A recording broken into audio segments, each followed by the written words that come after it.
Francis का Vatican city में निधन हो गया है। वो लंबे वक्त से बीमार थे और पोप फ्रांसिस की मौत की खबर वेटिकन सिटी से दी गई है।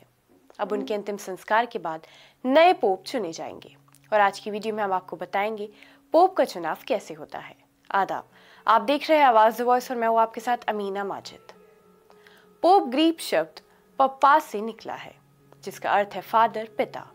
सीधे शब्दों में कहें तो पोप दुनिया भर में कैथोलिक चर्च के नेता होते हैं। पोप फ्रांसिस अमेरिकी महाद्वीप से आने वाले पहले पोप थे। उनका जन्म 17 दिसंबर 1936 को अर्जेंटीना में हुआ। जब वो पोप बने तो उन्होंने इटली के शहर असीसी के सेंट फ्रांसिस से प्रेरित होकर फ्रांसिस नाम चुना, जो अपनी विनम्रता और गरीबों की सेवा के प्रति समर्पण के लिए जाने जाते थे।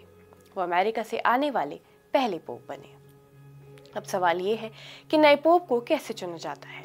तो आपको बता दें कि United State conference of Catholic bishops की वेबसाइट के मुताबिक किसी भी वजह से पोप का पद खाली होने के बाद ये कार्डिनल वेटिकन सिटी में एक के बाद एक बैठक करते हैं, जिन्हें सामान्य मंडली कहा जाता है।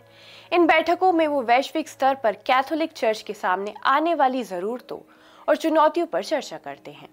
साथ ही वो अगले पोप के चुनाव के लिए भी तैयारी करते हैं, जिसे कॉन्क्लेव कहा जाता है। इस बीच ऐसे फैसले जो केवल पोप ही ले सकते हैं, उसके लिए चुनाव के बाद तक का इंतजार किया जाता है।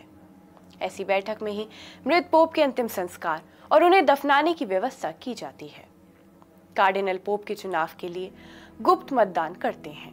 वो 2 बार मुड़े हुए बैलेट पेपर को एक बड़े प्याले में डालते हैं।